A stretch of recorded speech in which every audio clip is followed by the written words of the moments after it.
কি করি? আমরা যদি প্রথম করিন্থীয় 13 অধ্যায় যদি আমরা একটু যাই, সেখানে লেখা রয়েছে যে প্রেমের উৎকৃষ্টতার বিষয়। প্রথম করিন্থীয় 13 অধ্যায়, সেখানে আমরা দেখব, যদি আমি মনুষ্যদের এবং দূতগণেরও ভাষা বলি কিন্তু আমার প্রেম না থাকে, তবে আমি শব্দকারক, পিত্তল ও ঝমঝমকারী করতাল হয়ে পড়িয়াছি। আর যদি ভাববাণী প্রাপ্ত হই ও সমস্ত নিগূঢ় তত্ত্বে ও সমস্ত জ্ঞানে পারদর্শী হই, এবং যদি আমার সম্পূর্ণ বিশ্বাস থাকে যাহাতে আমি পর্বত স্থানান্তর করিতে পারি, কিন্তু আমার প্রেম না থাকে, তবে আমি কিছুই নহি। আর যথাসর্বস্ব যদি দরিদ্র দিগকে খাওয়াইয়া দেই, পড়াইবার জন্য আপন দেহ দান করি, কিন্তু আমার প্রেম না থাকে, তবে আমার কিছুই লাভ নেই। তার মানে গড হইল প্রেম, লাভ। এলোহিম শব্দটা ব্যবহার করতে হবে। এলোহিম হইল প্রকৃত ঈশ্বরের নাম, জিহোবা, অ্যাডোনাই, অ্যান্ড ইয়াওয়ে হইল মহাপবিত্র নাম। তো তার মধ্যে কখনো অপবিত্রতা ঢুকতে পারে না এই নামের মধ্যে। এই জন্যই বলা হয়েছে যে প্রেম চিরসহিষ্ণু, মধুর, ঈর্ষা করে না, শ্লাঘা করে না, স্বার্থ চেষ্টা করে না, রাগিয়া ওঠে না। এইগুলি হইল কোয়ালিটি, যে এখানে কোনো মন্দতার কোনো স্থান নেই। কিন্তু 8 পদে এসে একটা কথা বলা আছে, প্রেম কখনো শেষ হয় না, কিন্তু যদি ভাববাণী থাকে তাহার লোভ হইবে, যদি বিশেষ বিশেষ ভাষা থাকে সেই সকল শেষ হইবে, যদি জ্ঞান থাকে তাহার লোভ হইবে। এই সবকিছুর লোভ, সবকিছু শেষ হবে। কখন শেষ হবে? 10 পদে আছে, কিন্তু যাহা পূর্ণ তাহা আসিলে, যাহা অংশ মাত্র তাহার লোভ হইবে। কিসের লোভ হইবে? এই যে আমাদের যে আমরা যে কোয়ালিটি নিয়ে গর্ব করি, বা আমরা দান খয়রাত করি, বা অনেক ভালো কাজ করি, সেগুলি সব এক সময় বন্ধ হয়ে যাবে। কখন? যখন সেই বিশ্বাসী ব্যক্তি শারীরিকভাবে মারা যাবে, এভরিথিং ফিনিশ, আর কোনো কাজে লাগলো না। কিন্তু কাজে লাগবে কোনটা? যখন সে সদাপ্রভুতে বিশ্বাসী হইল, ইয়াওয়ে, অ্যাডোনাইয়ের উপরে বিশ্বাস স্থাপন করলো যে হ্যাঁ, আমাদের ঈশ্বর আছে, এবং আমরা এই পৃথিবীর থেকেও অদ্ভুত রকমের অপূর্ব সৌন্দর্য ইউনিভার্স, যেখানে সেই সহস্র বছরের যে উদ্দীপনা সভা বলতে পারি, যে ঐশ্বরিক যে পরিবেশ, যে এদন উদ্যান থাকবে, সেখানে আমাদের যাত্রা, আমরা সেখানে যাচ্ছি, এবং যাইতে হলে মৃত্যুটা দরকার। মৃত্যু না হলে ওখানে যাওয়া যাবে না। তো এখন এই বিষয় করতে গিয়ে আমরা করি কি, এই যে এখানে কতগুলি একদিকে প্রেমের কথা বলা রয়েছে, আবার প্রেমের অপোজিট কথাগুলিও বলা রয়েছে, যে যদি প্রেম না থাকে তাহলে সেটা কি। অপোজিট বিষয়টা কিন্তু এখানে রয়ে গেছে। তো সেই সতর্কতা যখন আমাদের না থাকবে, তখন আমরা অনেক সময় সেই প্রকৃত প্রেমের সঙ্গে সংশ্লিষ্ট হওয়া, সেটা হইতে পারবো না। যতই আয়োজন করি, কোনো লাভ হবে না। এখানে ব্যাখ্যার বিশেষ প্রয়োজনীয়তা রয়েছে। কিন্তু আমি এই বিষয়ে বলতে গিয়ে যদি 2 তিমথিও 2 অধ্যায় 16 পদে আসি, এবং আমি বিশেষ করে একটু বলতে চাই যে এক হইল ভাববাণীর কথা, আর একটা হইল বিশেষ বিশেষ ভাষার কথা। 8 পদে যে লেখা রয়েছে যে প্রেম কখনো শেষ হয় না। কারণ কি?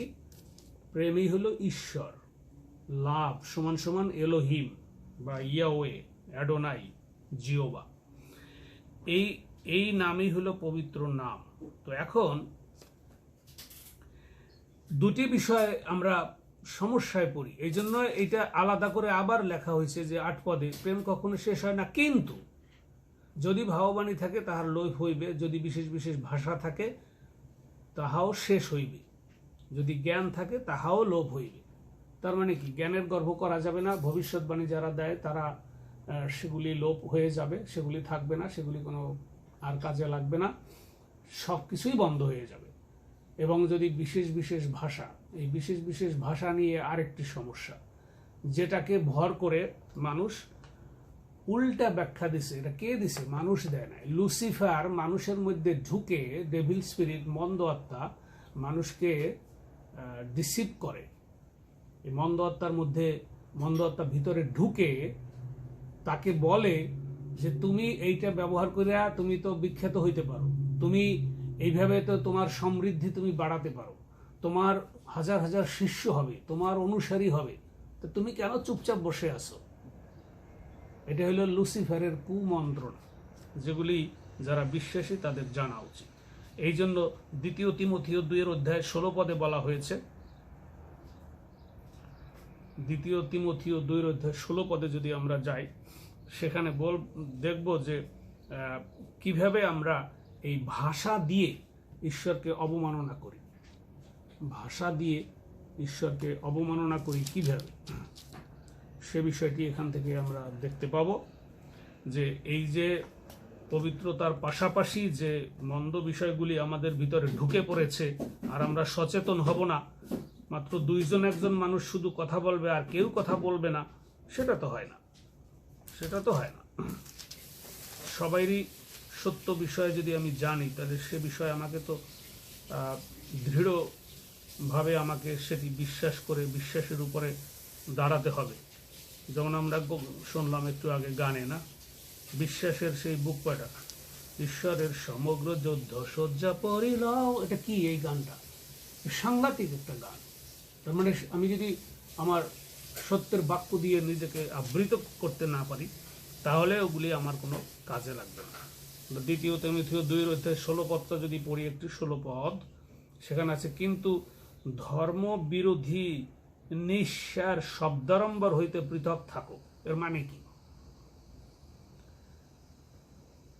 প্রেরিত পৌল বলছে, কিন্তু এই যে ধর্ম বিরোধী একটা কথা, তারপর হইল নিঃসার, যার কোনো অর্থ বহন করে না, তারপর হয়েছে শব্দারম্বর, মানে খালি কথার ঝুলি। ওই যে ঝমঝমকারী কর্তার একটু আগে পড়ে আসছি আমরা, এই যে হলো সেই ঝমঝমকারী কর্তা, দুনিয়ার বক্তব্য উদাহরণ দিয়ে ফাটাই ফেলাবে, কিন্তু আসল কাজে ঠন। তো সেই জন্য এটা বলা হয়েছে শব্দ বিরোধী নিঃসার শব্দারম্বর হইতে পৃথক থাকতে বলা হয়েছে। কখনোই তাদের সাথে থাকা যাবে না, পৃথক থাকতে হবে তার কাছ থেকে। কেননা সেই প্রকার লোক, এইবারে লোকের কথা চলে আসছে, যারা এগুলি করে, সেই প্রকার লোক ভক্তি লঙ্ঘনে অধিক অগ্রসর হইবে। অধিক মানে কি? ভক্তি লঙ্ঘন করতে করতে, মানে ঈশ্বরের পবিত্রতা নষ্ট করতে করতে, কালিমা দিতে দিতে অনেক দূর যাবে। তার মানে পুরোটাই কালি লেপন করে দেবে। এরা কারা? এখানে লোকের কথা বলা হয়েছে। এরা কারা? যেটা করিন্থ চার্চে ছিল, তিমথি অল্প বয়স ছিল, তিমথির চার্চেও সেই মন্দ লোকগুলি এসে ওইখানে ডিস্টার্ব করত, এবং তাদের সচেতনতার জন্য, যেটা পৃথিবীতে এখন প্রচণ্ডভাবে সেই লোকগুলি, যে লোকের কথা হয়েছে, যে সেই প্রকার লোক, তো সেই প্রকার লোক এখন ভরে গেছে বিভিন্ন মণ্ডলীতে, বিভিন্ন চার্চের মধ্য দিয়ে, মিশনের মধ্য দিয়ে প্রচুর পরিমাণে ঢুকে গেছে। তাহলে আপনি যদি সতর্ক না থাকেন, তাহলে এর কোনো মানে আছে? এর কোনো মানে আছে কিনা আমি জানি না। আমি এই জন্য আমি অনুরোধ জানাই, আমি একা কেন বলবো, সবাইকে কথা বলতে হবে, যারা বিশ্বাসী প্রত্যেককে কথা বলতে হবে। এই কথাগুলির মানে কি? ধর্ম বিরোধী নিঃসার শব্দারম্বর মানে কি? ধর্মবিরোধী মানে কি? ঈশ্বরের পবিত্রতার পাশাপাশি, যিশুর শিক্ষার পাশাপাশি, একই জায়গায়, একই পুলপেটে বসে এই যিশুর কথা বলল, একটু পরেই এমন একটা কথা বলল যেটার অর্থ আপনি বুঝেন না, কোনোদিনও শুনেন না। এই হলো শব্দারম্বর। সে বলে যাচ্ছে, হ্যাঁ, হাউমাউ করে ঈশ্বরের দিকে তাকাইয়া, উপরের দিকে তাকাইয়া কান্নাকাটি করতেছে, চিল্লাচিল্লি করতেছে, বাট কোনো অর্থ নাই, কোনো মিনিং নাই, এবং সমষ্টিগতভাবে মানুষের সামনে বসে। How dare! অন্যায় না, শুধু চরম অন্যায়। এবং এইগুলা করতেছে কতগুলা মিথ্যা মিশন মণ্ডলী, কতগুলা মিথ্যা গির্জা, এবং তাদের কতগুলি মিথ্যা মতবাদ এইগুলি দিয়ে ঢেকে ফেলেছে। এই জন্য প্রেরিত পৌল আগেই বলছে যে আমি জানি না তোমাদের কি দশা হবে আমি চলে যাওয়ার পর। এটা আজকে থেকে শুরু হয় নাই। এটার মানেই হলো এই যে মিথ্যা কিছুর দেব্য করা, দোহাই করা, কটুভাষী করা, তারপরে যেটাকে আমরা বাংলায় বলি পরভাষা বলা, তারপরে রোজারি মেলা জপ করা, তারপরে একই কথা বারবার ঈশ্বরকে পুনঃ পুনঃ বলা, সম্পূর্ণ নিষেধ। সেভাবে আমরা বারবার বলতেছি, যেটির সঙ্গে উদাহরণ হইল যে তৃতীয় দশাজ্ঞা কি ছিল, যে অনর্থক ঈশ্বরের নাম নিও না। এটাকে ইংলিশে বলছে অল প্রফেনিটি, অবমাননা করা। এর মানে কি? এটার সাথে, এই পদের সাথে হুবহু মিল। সেই দশাজ্ঞার ভিতরেও বলে দিছে যে কখনোই তোমরা ফলস সোয়ারিং করো না, অর্থ শূন্য কোনো উচ্চারণ কইরো না। যে কথাটা তুমি বলো সেটা তোমার ভাষায়, তোমার ল্যাঙ্গুয়েজে যেন অর্থপূর্ণ হয়, তোমার সামনে যারা বসা আছে তারা যেন তোমার ভাষাটা বুঝতে পারে, তখন তুমি তাকে গেথে তুলবে। তুমি এমন একটা কথা বইলো না যে তোমার সামনে যাদের উদ্দেশ্যে কথা বলছো তারা এগুলো বুঝতে পারে না। যদি তারা না বুঝতে পারে সেটাই অবমাননা, ঈশ্বর অবমাননা হয়ে গেল সাথে সাথে। আমি প্রভুর কথা বলতে আসছি, কিন্তু প্রভুর কথা এমনভাবে বললাম মানুষরা সেটা বুঝলো না। তখন আমি কি হইলাম? বর্বর হইলাম, বর্বর। It's very very frightening. খুবই সতর্ক থাকা উচিত। যে শব্দগুলিকে ইংলিশে বলা হয়, বাংলায়ও বলা হয় হরবরানি, গবলিশ, জিবলিশ, আনগডলিনেস, এই যে এই সমস্ত জিনিস আজকে এই মণ্ডলীর মধ্যে এগুলা ঘটতেছে। এবং বাংলাদেশে হয়তো পরভাষাটা আমাদের চোখে পড়ে বেশি, কিন্তু পরভাষাটাই নয়, আরও অনেক কিছু আছে এর সঙ্গে, পাশাপাশি অনেক আনুষঙ্গিকতা রয়েছে। যেমন যিশুর গির্জায় গিয়ে আমরা উপাসনার যে নিয়ম, সেটা হলো যে আমরা একটা গান গাইব সুশৃঙ্খলভাবে, সুন্দরভাবে, পবিত্রতা রক্ষা করে ঈশ্বরের উদ্দেশ্যে আরাধন সেইভাবে। এবং উপাসনা গানকে জন্ম দেয়, গান উপাসনাকে জন্ম দিবে না। এটা হলো বড় বিষয়। উপাসনা গানকে নিয়ে আসতে পারে, যে আমার আরাধনার যে আনন্দ সেটা আমি প্রকাশ করতে পারি। প্রভু তোমার ধন্যবাদ করি, প্রভু তোমার প্রশংসা, তোমার প্রশংসা। উপাসনা গানকে নিয়ে যাবে, গান উপাসনায় আনবে না। এই ভুলটা প্রত্যেকটা চার্চের মধ্যে, চিল্লা চিল্লি, ড্রাম পিটানো, জোরে মিউজিক বাজানো, সমস্ত কিছু ঈশ্বর বিরোধী বাইবেল অনুসারে। আমার কেউ শত্রু নাই যে আমি তার কথা বলছি। আমি মনে করি যারা মানুষকে ভ্রান্ত পথে নিচ্ছে তারা সবসময় বিশ্বাসীদের বিরুদ্ধ। এবং যিশু বলছে যে আমার পক্ষে সে আমার পক্ষে, যে আমার পক্ষে নয় সে আমার বিপক্ষে। স্পষ্ট ভাষায় একেবারে। কাউকে সে বাছ বিচার করে নাই, ধনী গরিব পণ্ডিত প্রফেসর কাউকে বাদ দেয়নি, যে কোনো লাভ হবে না রে ভাই, কারণ আমি তো তোমাকে সেই উদ্দীপনা সবাই নিয়ে যাব এদম উদ্যানে 1000 বছরে, আমি তোমাকে নিব, সুতরাং আমি গুরু, আমি জানি সব। সুতরাং এই যে উপাসনা যেভাবে আমরা করি, তারপরে আমরা দেখা যায় যে অনেক জুমেও আমরা দেখি, বা অনেক গির্জাতেও দেখা যায় কি যে সত্যিকারভাবে যদি আপনি খাতা কলম নিয়ে বসেন, আপনি দেখবেন যে ঈশ্বরকে যতবার ধন্যবাদ কথা বলা হয়েছে তার বেশ কয়েক গুণ বেশি ধন্যবাদ আপনি দিয়েছেন আপনার পাশে ওই যে বড় চেয়ারে বসা তাকে, অথবা যে একটু লেকচার দিল তাকে। এত ধন্যবাদের ডালি সব গড়াগড়ি গাইতেছে এইভাবে মাটি দিয়ে। আর ঈশ্বরের জায়গায় যদি খাতা কলম নিয়ে লেখেন, দেখবেন যে কত অল্প সময় ঈশ্বরের প্রশংসা দেয়া হচ্ছে। সুতরাং সতর্কতা থাকতেই হবে। এবং অনর্থক ঈশ্বরের নাম নিও না, সেটার মানেও কিন্তু এই যে পরভাষা, এই যে রোজারি মালা, একটা উদাহরণ দিলাম, তারপরে জিকির করা, এই ধরনের অনেক বড় অনেক আলোচনা কিন্তু আমি সংক্ষিপ্তভাবে শুধু এই কথাটাই বলতে চাই যে এই 2 তিমথিও 2:16 এটি আমাদের বুঝতে হবে যে এটাকে বলা হয় ডট, বিন্দু দিয়ে দিয়ে কালিমা লেপন করা। খ্রিস্টের পবিত্রতার কাছে ছোট ছোট কম্পোনেন্টস নিয়ে আস্তে আস্তে মন্দতার ভিতরে ঢোকা। একদিন দেখা যাবে যে যিশুই সেখানে নাই আর আমরা সবাই সেখানে উপস্থিত। এবং যেটা প্রকাশিত বাক্যের শেষ চার্চ, যেটা লাইদিকস্থ মণ্ডলী, যে যিশু বলছে যে তোমরা গির্জাঘরে করো কি, আমি তো বাইরে দাঁড়ানো, কার উপাসনা করতেছো, ডাইরেক্ট। এবং সেই মণ্ডলীর ঢেউ এই শেষ যুগে চলে আসবে। এই যে সপ্তমণ্ডলী, যেটা 7 নম্বরে যে মণ্ডলী, সেই মণ্ডলী হলো তার প্রেডিকশন, ভবিষ্যৎ হলো যে এইভাবে মন্দতাটা আস্তে আস্তে এমনভাবে আসবে যে মানুষ যিশুকেই খুঁজে পাবে না। এই জন্য যারা বিশ্বাসী তাদেরকে দৃঢ় থাকতে হবে যে ঈশ্বরের সমগ্র যুদ্ধ সজ্জা পরিলও। এটা খুব কঠিন একটা জায়গা, এটা বাইবেলের ব্যাখ্যা। সুতরাং আমরা এই যে কালিমা লেপন করি আমরা পবিত্রতার পাশাপাশি, এ ব্যাপারে সবাই সোচ্চার হওয়া উচিত এবং আমাদের সাবধান হওয়া উচিত। পবিত্রতা রক্ষা করে খ্রিস্টকে ধারণ করতে হয় হৃদয়ে। গির্জাটা হলো এইখানে, গির্জাটা হলো ভিতরে। এই জন্য প্রেরিত পৌল এটা বুঝিয়ে দিয়েছে যে দেখো মণ্ডলী, এখন তোমরা নিজেরা, কারণ তুমি মরলে তুমিই চলে যাবে এবং তোমাকে ঈশ্বর নিয়ে নেবে, আর 5 জন তোমার সাথে যাবে না। এই জন্য লেবীয় পুস্তকে এই কথাটা বলা হয়েছে। লেবীয় 19:12 বলা হয়েছে যে স্বজাতিকে অনুযোগ করো, কারণ এই যে তারা অন্যায়গুলি করতেছে, ভুলগুলি করতেছে, তাকে অনুযোগ করো, রিবুক করো, তাকে চেতনা দাও, তাকে ধরিয়ে দাও, তাকে বলো যেন সে এই অন্যায় কাজগুলি না করে। তাহলে কি হবে? এতে তোমার পাপ হবে না, বরং তুমি আশীর্বাদ পাবে। অদ্ভুত। 17 পদে, লেবীয় 19:17 পদে, দিন দিন তুমি আশীর্বাদ বৃদ্ধি পাবে, কারণ তুমি তো তার মঙ্গলের জন্য বলছো, তার সংশোধনের জন্য বলছো।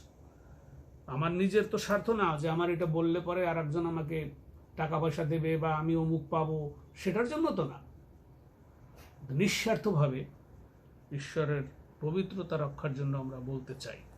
আর এই যে বড় ভাষা নিয়ে যারা কথা বলে, মিরাকেলের উদাহরণ আরও আছে অনেক বেশি। শুধুমাত্র পরভাষাটা নিয়েই যদি বলি, সেটা 300 খ্রিস্টাব্দেও ছিল। হ্যাঁ,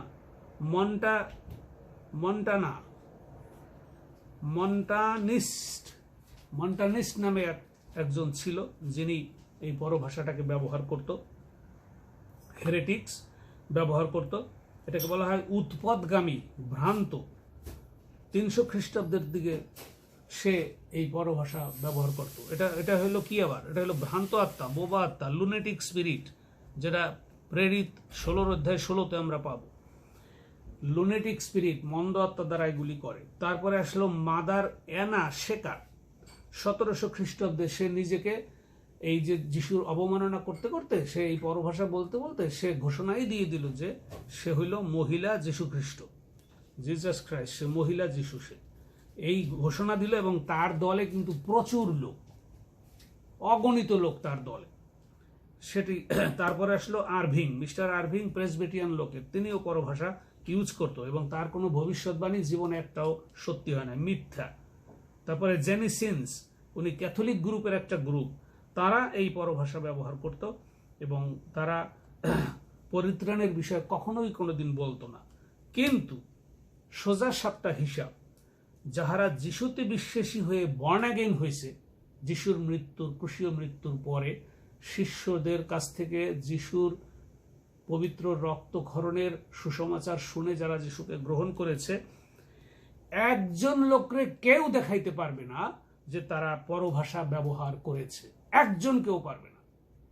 কিন্তু যারা প্রকৃত বর্ন অ্যাগেইন বিশ্বাসী, কোন বিশ্বাসীকে কেউ বাইবেল থেকে হোক, যেভাবে হোক, দেখাইতে পারবে না যে সে পরভাষা ব্যবহার করেছে। আর আজকে আমরা সেই পরভাষা নিয়ে আমাদের দেশে অনেকে সাধারণ মানুষকে ভুলায়, চিল্লাচিল্লি করে, পবিত্র আত্মাকে আনে ডেকে ডেকে। এটা বাইবেলের শিক্ষার বিরোধী, উৎপত, কালিমা লেপন। সেই ঝমঝমকারী করতাল ছাড়া আর কিছুই নয়। কারণ আমাদের যাত্রা হইল স্বর্গে যাওয়ার যাত্রা, এবং স্বর্গ মানে হইল এদুন উদ্যান, মানে 1000 বছরে আমাদের যাইতে হবে। সেই যাত্রা, পবিত্রতা আমাদের ভিতরে থাকতে হবে। যে যিশুর কাছে ক্ষমা চেয়ে যিশুর ক্রুশীয় এই যজ্ঞ বিশ্বাস করে, তার পুনরুত্থান বিশ্বাস করে যিশুকে যে গ্রহণ করবে, যখন 1:12 যে যিশুকে গ্রহণ করবে তাকে সঙ্গে সঙ্গে পবিত্র আত্মা, এফেসীয় 1:13 তাকে, তার আত্মাটাকে বায়না করে রাখা হবে, সিল করে রাখা হবে যে এই আত্মাটা আর মরবে না। মারা যাওয়ার সঙ্গে সঙ্গে সে সেই পরম দেশে ঊর্ধ্বে নিত হবে এবং যিশুর সঙ্গে আবার দ্বিতীয় আগমনের সময় সে নেমে আসবে। সুতরাং এই যে ব্যক্তি গির্জা, এটির উপর আমাদের জোর দিতে হবে এবং কোনোভাবেই যাতে ঈশ্বরের নাম অপবিত্র হয় সেরকম কোনো কাজ করা যাবে না। কলসীয় 2:18 তাই বলছে, নম্রতায় ও দূতগণের পূজায় স্বেচ্ছাচারী কোনো ব্যক্তি তোমাদিগকে বিজয় মুকুট হইতে বঞ্চিত না করুক। তারা ছোট ছোট মিরাকেলও তারা করতে পারবে, ঠিক আছে, তারা মিরাকেল করতে পারবে। যেমন ফরৌনের সময় মিরাকেল করেছে না, 3 নাম্বার পর্যন্ত মিরাকেল করতে পারছে। মসি একটা করেছে আশ্চর্য কাজ, আর জাদুকররাও একটা করে। এই জাদুকর কারা? এরাই এই পরভাষী। এরা না না না না অনেক কিছু করে, আমি বলতে পারি সেটা অনেক অনেক অনেক বাজে অবস্থা। তো সেগুলি তারা করতো। সেই জাদুকররা 3 বার পারছে, 4 বারে যখন আসছে পিছু হওয়ার সময় তখন আর পারে না। মসি এবং হারন যে ফরৌন রাজার সামনে যে আশ্চর্য কাজ করেছে 4 নাম্বারের সময়, তাই সে আর পারে নাই। তো 4 নাম্বারে জাদুকররা কি বলছে? জাদুকর মানে সেই মন্দ আত্মা। মন্দ আত্মা সরাসরি ফরৌনকে বলছে যে সরি সরি সরি সরি, আমরা আর পারবো না। কারণ এটি হলো ঈশ্বরের অঙ্গুলি, মানে ঈশ্বরের লেখন, মানে ঈশ্বরের বাক্য। ঈশ্বরের বাক্য দ্বারা যে মিরাকেল হয় ওইখানে আমরা আর পারি না, সরি সরি। জাদুকররা সারেন্ডার করলো, মন্দ স্পিরিট সারেন্ডার করলো। তো এই জন্য আমি যদি জাদু জানি আর জাদু দেখাইয়ে যদি আমি বলি যে আমি মিরাকেল একটা করেছি, আর আমি যদি এটা মাথা ধরা রোগীর আনকে বলি যে তোর এমন মাথা ধরা হবে চিল্লিয়ে পড়ে যাবি, আর আমি প্রার্থনা করবো তুই সুস্থ হবে, এটা দেখে আরো অনেকে যিশুরে গ্রহণ করবে। How dare you are! মিথ্যা দিয়ে এভাবে জয় করা, এটা কখনো স্থায়ী হয় না, এটা হলো ক্ষণস্থায়ী। এই জন্য আমাদের সতর্ক থাকা উচিত। যারা পরভাষা বলে, আমরা পবিত্রতার দিকে যাচ্ছি, আমরা খ্রিস্টের কাছে যাব, কেউ যেন আমাদের না ভুলায় সে ব্যাপারে আমাদের খুব সচেতনতা থাকতে হবে। এবং আপনি অন্য জায়গায় করেন, পার্টি করেন, প্রোগ্রাম করেন, কাজ করেন, চাকরি করেন, কোনো সমস্যা নাই, করেন আপনি, কিন্তু যখন আপনি হৃদয় দিয়ে উপাসনা করবেন সেখানে যেন ঈশ্বরের মন্দতা না আসে। বা আমরা যখন পার্টি করি, যাই করি না কেন, সেখানে যেন আমরা ঈশ্বরকে কোনোভাবে কষ্ট না দেই বা জলাঞ্জলি না দিই, সে বিষয়ে যেন আমরা সচেতন থাকি। এবং যখন ঈশ্বরের প্রেম থাকবে, যিশুকে গ্রহণ করা মানে হলো প্রেম গ্রহণ করা, যেই প্রেম থাকবে তখন তো মানুষ চুরি করবে না, মিথ্যা কথা বলবে না, সবকিছু আজ্ঞা ওই প্রেমের মধ্যে ঢুকে আছে। যার প্রেম থাকবে সে অন্যের ক্ষতি কখনোই করবে না, বরং অন্যের মঙ্গল করবে। যে আমিও যে উদ্দীপনায় সবাই যাব, সেও যাবে, আমি তাকে নিয়ে যেতে চাই। আমরা যিশুর দ্বিতীয় আগমনে আমরা সবাই থাকতে চাই, এই আমাদের চ্যালেঞ্জ। বন্ধুগণ, এর বেশি আর আমি কি বলবো, আপনাদের কাছে অনুরোধ জানাই আপনারা সবাই আরো সচেতন হোক এবং যারা আপনার পাশে আছে তাদেরকে এভাবে সচেতন করে একই সুশিক্ষায় যত সবাই আমরা একই সুশিক্ষায় যত আমরা ঈশ্বরের কাছে পৌঁছতে পারি, সে ব্যাপারে সবাইকে সহযোগিতা করুন। এই কামনা প্রার্থনা রেখে সকলে সুস্থ থাকুন। God bless you all. Thank you.